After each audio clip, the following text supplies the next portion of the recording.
Hello friends, मैं हूं doctor नवीन चंद्रा और स्वागत करता हूं आपका अपने इस यूट्यूब चैनल जीएस वर्ल्ड पर। आज का हमारा विषय है मराठों का उत्कर्ष। शिवाजी ने कैसे एक विशाल साम्राज्य का निर्माण करके हिंदू साम्राज्य को फिर से पुनर्स्थापित करने का प्रयास किया और हिंदू धर्म को फिर से मुगलों के खिलाफ एक मजबूत बल के रूप में खड़ा किया। आप देखेंगे कि कैसे मराठों ने एक विशाल साम्राज्य का निर्माण किया। कहते हैं अगर पानीपत का तृतीय युद्ध में मराठों की पराजय नहीं होती तो अंग्रेजों का राज भारत पर नहीं होता बल्कि मराठों का राज होता, फिर इतिहास ही अलग होती। यानी कि मराठों ने इतना बेहतरीन साम्राज्य बनाया था। शिवाजी ने जहां उसको स्थापित किया उसके बाद उसके वंशजों ने और पेशवाओं ने एक बेहतरीन साम्राज्य का निर्माण किया। तो मराठों के उत्कर्ष का आखिर कारण क्या था? क्या उसके प्लस पॉइंट थे जिसके बल पर मराठों ने इतना विशाल साम्राज्य स्थापित किया?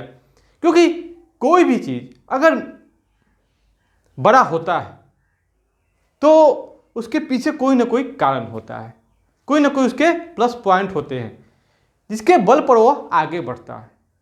तो उसी प्रकार मराठों का भी उत्कर्ष का कारण था जो उसको आगे बढ़ाने में सहायक हुआ। तो हम लोग एक एक करके उसका मूल कारण देखेंगे, कैसे मराठों का उत्कर्ष हुआ, मराठों के उत्कर्ष का मूलभूत कारण। मराठों का उत्कर्ष का मूलभूत कारण, ठीक है। सबसे पहले आएंगे मराठा का उत्कर्ष हुआ क्या? तो दक्कन में, भारत का जो एरिया है महाराष्ट्र और दक्कन का एरिया है, तो ये दक्कन यानी महाराष्ट्र में ही सर्वप्रथम मराठों का उदय हुआ और वही उसके साम्राज्य का केंद्र बिंदु भी रहा, ठीक है। तो आते हैं सबसे पहले मराठों का उत्कर्ष का मूलभूत कारण में पहला कारण है महाराष्ट्र की भौगोलिक स्थिति। महाराष्ट्र की भौगोलिक स्थिति,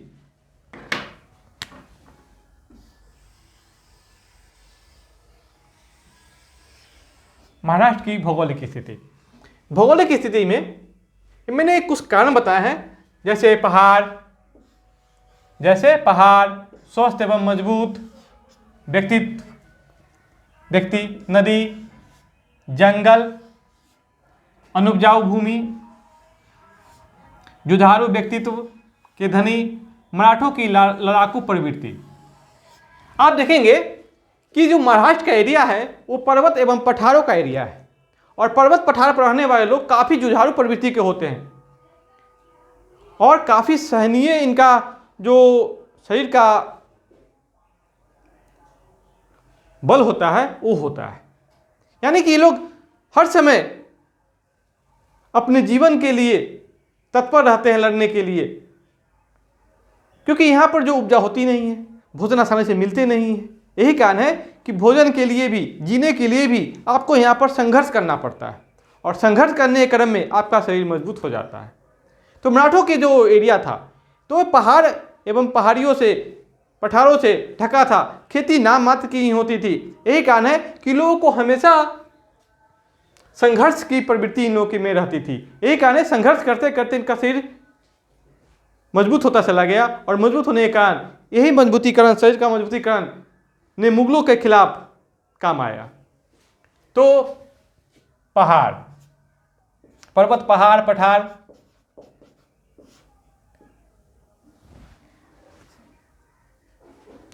दूसरा है नदी। महाराष्ट्र में बहुत सारी नदियां हैं,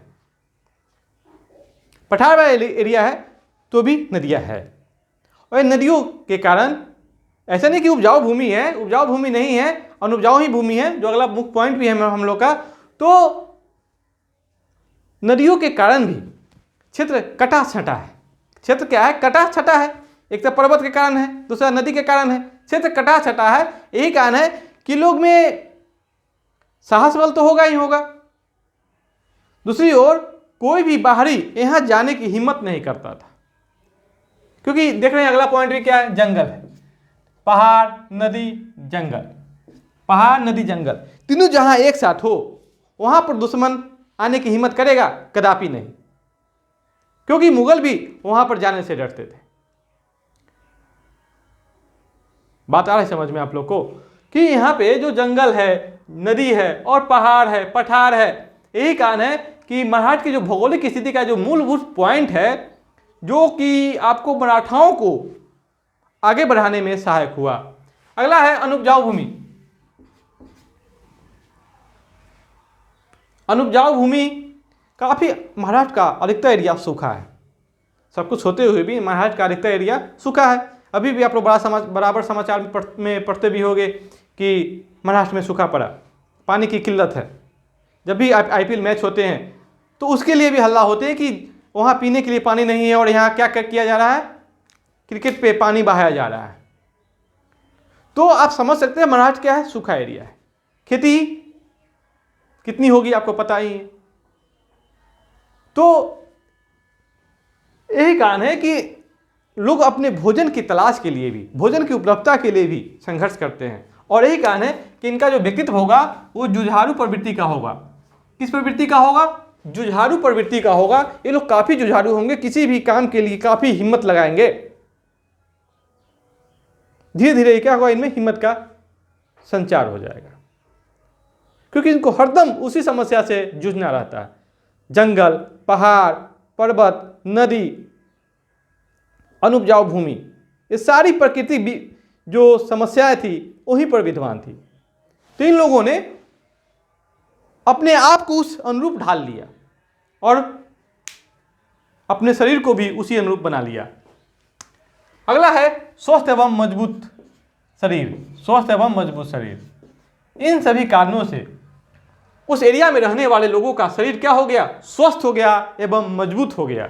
और यही स्वस्थ और मजबूत शरीर मराठों को एक करने में सहायक होगा, क्योंकि अभी जब शरीर स्वस्थ रहता है तो आप किसी भी काम को दिल से करते हैं। जब शरीर मजबूत होता है तो आपका हर काम में मन लगता है। तो जब शरीर स्वस्थ होगा, मजबूत होगा, तो क्या साम्राज्य का निर्माण नहीं किया जा सकता है? तो किया जा सकता है। तो यही कारण है कि स्वस्थ एवं मजबूत शरीर वहां के लोगों का हो जाएगा। उसके बाद मराठों की लड़ाकू प्रवृत्ति। इन सभी भौगोलिक कारणों के कारण वहां के रहने वाले जो निवासी होंगे, यानी कि मराठा, उनकी छवि हो जाएगी लड़ाकू प्रवृत्ति की। यानी कि उनको हर चीज के लिए संघर्ष करना पड़ रहा है। न रास्ता है, न रहने के लिए उत्तम घर है। क्योंकि आप लोग देखेंगे, अभी अभी मूवी भी आई थी तानाजी, तो उस मूवी को आप लोग जरूर देखेंगे। उसमें आप लोग ये बात को जरूर परखेंगे कि उन लोगों का घर क्या है? किला पर है। किला पर है, उसके बाद चारों ओर जंगल है, घाटी है, फिर बाद में किला है, फिर जंगल है, फिर घाटी है।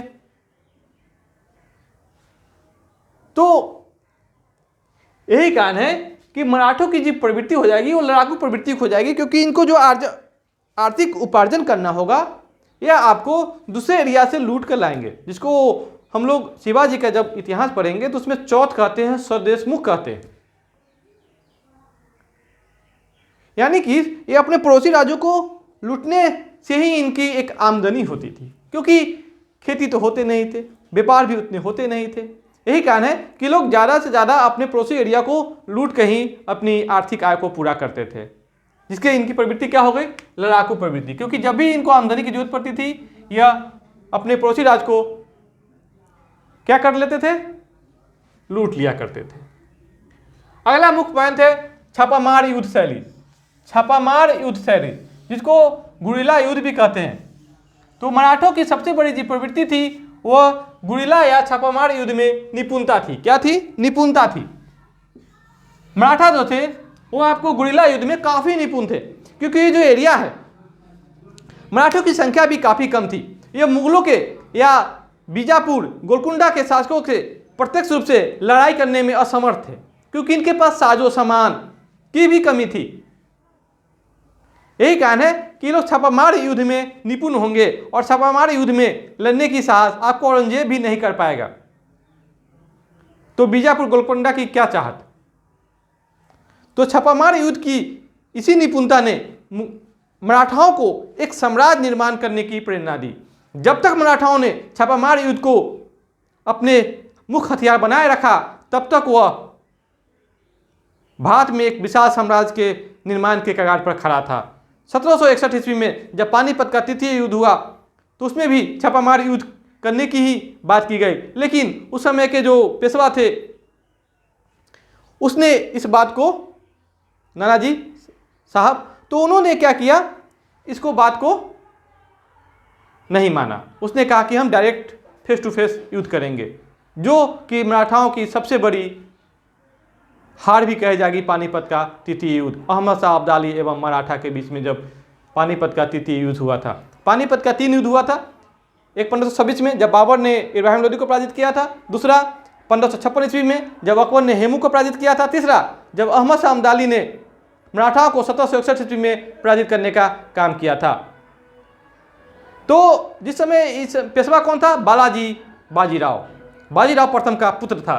ठीक है, अगला मुख्य पॉइंट है महाराष्ट्र में धार्मिक आंदोलन की शुरुआत। महाराष्ट्र में धार्मिक आंदोलन की शुरुआत, कहते हैं इतिहास बदलने में धार्मिक आंदोलनों का काफी महत्वपूर्ण स्थान होता है। फ्रांस की क्रांति में जब हम लोग अध्ययन करते हैं तो फ्रांस की क्रांति के उदय में सबसे महत्वपूर्ण योगदान किसका होता है, तो दार्शनिकों का। आप लोगों ने पढ़ा भी है, नेपोलियन ने बोला भी था अगर रूसो ना होता तो फ्रांस में क्रांति ना होती, तो अगर रूसो ना होता तो फ्रांस में क्रांति ना होती। यही कारण है कि अब यहां भी हम इस बात को लेंगे कि महाराष्ट्र में अगर धार्मिक आंदोलन नहीं होता और महत्वपूर्ण संत तुकाराम, रामदास, बामन पंडित, एकनाथ जैसे धर्म सुधारकों का महाराष्ट्र में उदय होगा।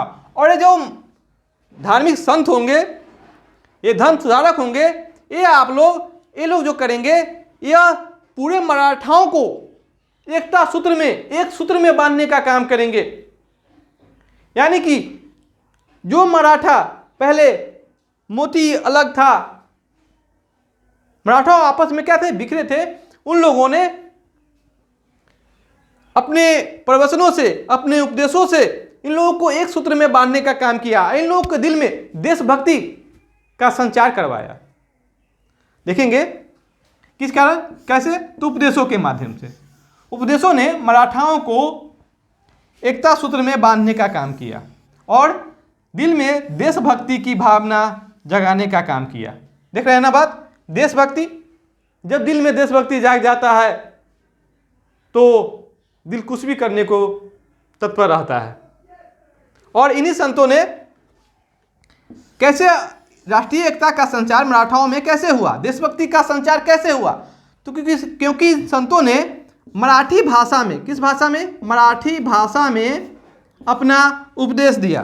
किस भाषा में उपदेश दिया, मराठी भाषा में उपदेश दिया और मराठा साहित्य का विकास हुआ। मराठा साहित्य का विकास हुआ। फलतः लोगों में मराठा के नाम पर एकता का भाव उत्पन्न हुआ। फलतः मराठाओं में एकता का भाव उत्पन्न हुआ। किसके नाम पर, मराठाओं के नाम पर। अब लोगों में हो गया कि हम मराठा हैं। क्या है, हम मराठा हैं। आप लोग भी देखे होंगे, जब हम लोग गांव में रहते हैं तो अपने अपने कलीग के साथ रहते हैं। जब हम लोग गांव छोड़ के कहीं पढ़ने राजधानी में जाते हैं या बड़े शहर में जाते हैं तो वहाँ गांव वाले ही अपने होते हैं, नहीं जो जिला वाले अपने होते हैं। जब हम दिल्ली जाते हैं तो हमारे बिहार वाले ही अपने लगते हैं। तो यह भाव यहाँ पर काम किया और एकता का भाव। और इन धार्मिक आंदोलनों ने वास्तव में मराठाओं को एक सूत्र में बांधने का प्रयास किया। बाकी जितने भी मूल पॉइंट है, उन मूल पॉइंटों में यह एक काफी महत्वपूर्ण मूल पॉइंट है। अगला है मराठा को उत्कर्ष का मूल कारणों में औरंगजेब की नीति। किसकी नीति, औरंगजेब की नीति। औरंगजेब, आलमगीर। औरंगजेब एक कट्टर सुन्नी मुसलमान था, सुन्नी मुसलमान शासक था। यह भारत को दारुल हर्ब से दारुल इस्लाम का देश बनाना चाहता था। वह भारत को समझता था काफिरों का देश है, इसलिए इसको इस्लाम का देश बनाना चाहता था। यही कारण है कि इन्होंने इस्लाम धर्म के प्रचार प्रसार के लिए काफ़ी हद तक गिर गया और इसने मुगल साम्राज्य के विघटन में भी काफ़ी सहायक हुआ। और इसी धार्मिक नीतियों ने शिवाजी को मराठाओं को एक हिंदू साम्राज्य स्थापित करने के लिए प्रेरित कर दिया। अगर औरंगजेब ने यह गलती नहीं की होती, शिवाजी के साथ पुरंदर संधि के बाद आगरा के किले में उनके साथ अच्छा व्यवहार किया होता, तो एकदम सही बात यही है कि उस समय और शिवाजी एक हिंदू साम्राज्य स्थापित करने का सपना भी न देखता। लेकिन सिर्फ मुस्लिम धर्म के हित के लिए औरंगजेब ने क्या किया, शिवाजी की बेइज्जती कर दी और उसने अपने पैर पर खुद से कुल्हाड़ी मार के एक हिंदू साम्राज्य स्थापित करने के लिए शिवाजी को प्रेरित कर दिया। तो औरंगजेब की नीति कौन सी नीति? तो धार्मिक नीति।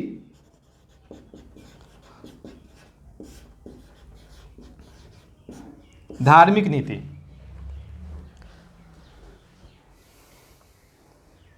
ऐसे बहुत सारी नीतियां हैं जिसके कारण मराठाओं को एक सूत्र में बांधने का काम किया गया। किसके कारण? औरंगजेब की नीति के कारण। क्यों? औरंगजेब भारत में एक विशाल साम्राज्य बनाना चाहता था और दक्कन को भी जीतना चाहता था, जिसमें मराठा भी आते थे।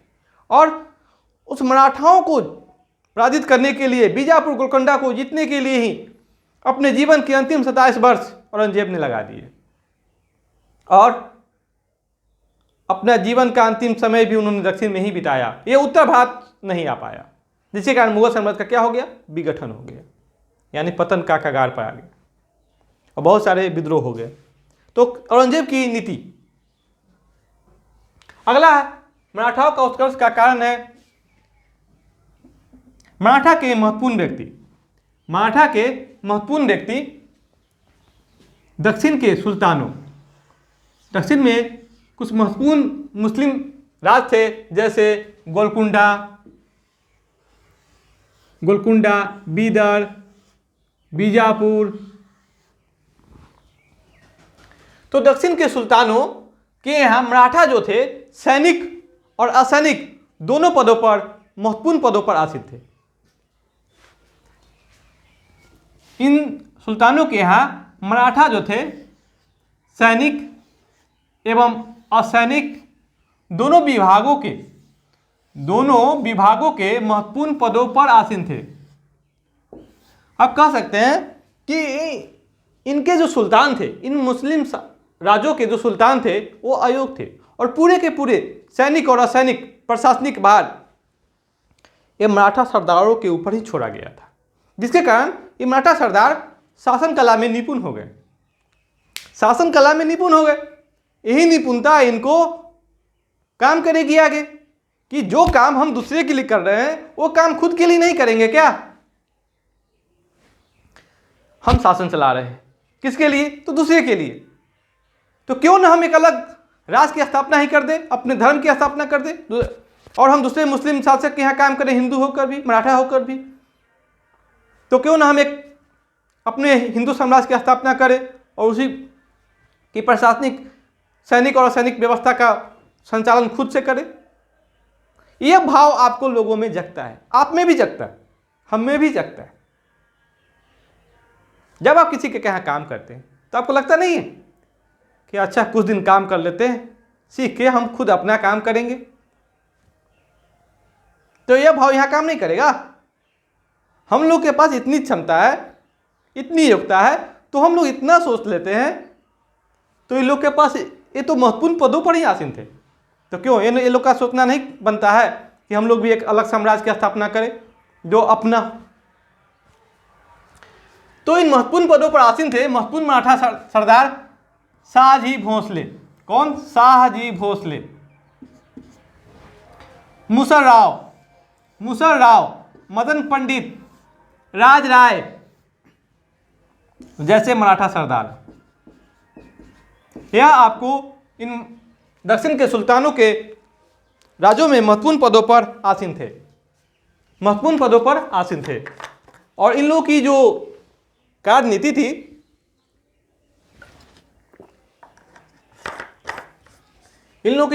थी, काफी सफलपूर्ण थी और इन्हीं कार्यनीतियों का क्रियान्वयन करके इन लोगों ने अलग मराठा साम्राज्य के निर्माण में अपनी महत्वपूर्ण भूमिका का निर्वाह करेगा। या इन्हीं से इनके पुत्र होंगे शहाजी भोसले के ही पुत्र होते हैं शिवाजी महाराज, वीर शिवाजी। शिवाजी महाराज किसके पुत्र थे? शहाजी भोसले। ठीक है, तो इन्हीं से का जो पुत्र होगा शिवाजी, एक मराठा साम्राज्य की स्थापना की नींव डाल देगा। और अगला है मुगल शासक जहांगीर। मुगल शासक कौन था? जहांगीर। जहांगीर ने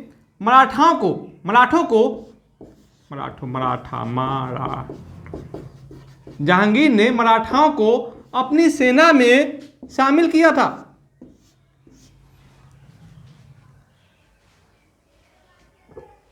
जहांगीर ने मराठाओं को अपनी सेना में शामिल करना शुरू कर दिया था।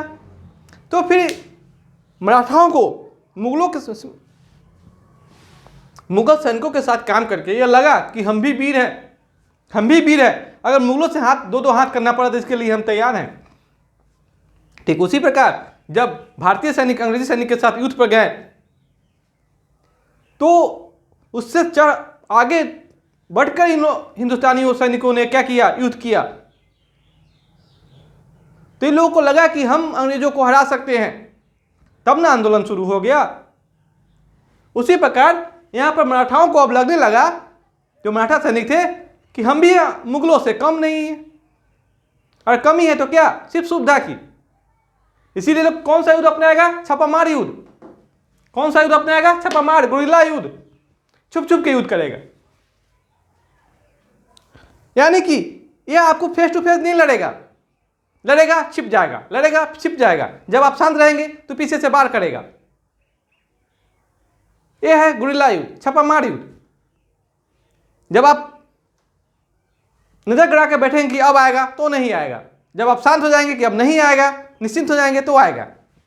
यानी अजीब स्थिति रहती थी। इसी कारण है कि कोई भी सरदार या कोई भी कोतवाल जल्दी मराठाओं का राज में आना नहीं चाहता था। मुगल कहते हैं, जब पुरंदर की संधि हुई थी और औरंगजेब को 23 किले शिवाजी के द्वारा देने पड़े थे, तो 23 किले के जो सरदार थे वो काफी डरे रहते थे। क्यों? क्योंकि उसको लगता था कि कभी भी आके ये लोग हम पर हमला कर सकता है, रात में भी आ सकता है, दिन में भी आ सकता है। हर समय चौकन्ना रहना पड़ता था। यानी कि लोग की चैन नींद सब के सब छीन चुकी थी। आप जब तानाजी मूवी देखेंगे तो इस बात को परखेंगे,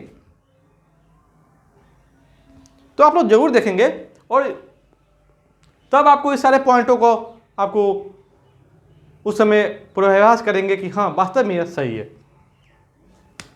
अब आते हैं सबसे मुख्य पॉइंट, शिवाजी का उदय। शिवाजी किसके पुत्र थे? तो शहाजी भोसले का। शिवाजी के धार्मिक गुरु कौन थे? तो रामदास। आध्यात्मिक गुरु कौन थे? तो रामदास। देखा है ना, यहां तक प्रशासनिक सैनिक क्षमता यहां आ गया, आध्यात्मिक क्षमता आ गया, और पूरे के पूरे मराठा तो गुरिल्ला इसमें है ही, और इसमें हिंदू धर्म के प्रति काफी लगाव था। और कहते हैं ना, मोतियों को पिरोने के लिए जिस धागा की जरूरत थी वह धागा बनेंगे शिवाजी महाराज। ये सभी मराठों को एक कर देंगे और उसे क्या करेंगे? एक सफल नेतृत्व देंगे। सफल नेतृत्व देंगे और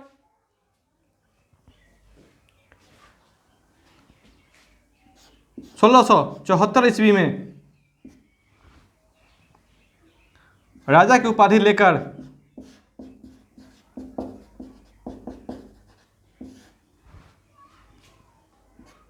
राज्याभिषेक करवाएंगे।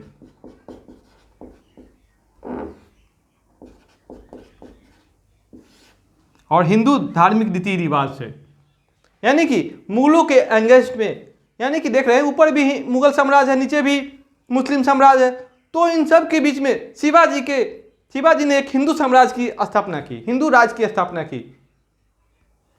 और इनको थोड़ा भी भय नहीं रहा कि हमारे चारों ओर मुस्लिम साम्राज्य है, मुस्लिम राजा है। क्यों? क्योंकि ये काफ़ी वीर थे, ये अपने आप में एक साहस के देवता थे। इनकी युद्ध कुशलता, सैन्य कुशलता, इनका व्यक्तित्व, इनकी प्रशासनिक क्षमता, इनकी सैन्य क्षमता काफ़ी बेजोड़ थी। और शिवाजी बचपन से एक महत्वाकांक्षी व्यक्ति थे, काफ़ी महत्वाकांक्षी। भले ही इनके अपने पिता का प्यार नहीं मिला, लेकिन अपने माता, अपने दादाजी दोनों के प्रभाव से इन्होंने युद्ध कौशल सीखा और अपने कुशलता के बल पर एक एक करके अनेकों किलो को जीतकर एक मराठा साम्राज्य की नींव डाल दिया। शिवाजी की मृत्यु हो गई 1680 ईस्वी में, मतलब 6 साल ही राजा रह पाए, मृत्यु हो गई। उसके बाद कुछ दिन तक मराठा औरंगजेब के से दो हाथ करता रहा, लेकिन जब बहादुर शाह प्रथम आया औरंगजेब की मृत्यु के बाद, उसके बाद मराठा का जो उत्कर्ष हुआ वो 1761 ईस्वी तक बना रहेगा और एक विशाल मराठा साम्राज्य की स्थापना होगा। तो मैं आज का ये मेरा वीडियो आपको कैसा लगा कमेंट बॉक्स में जरूर कमेंट करेंगे। प्लीज़ मेरे इस वीडियो को लाइक, सब्सक्राइब और शेयर करेंगे।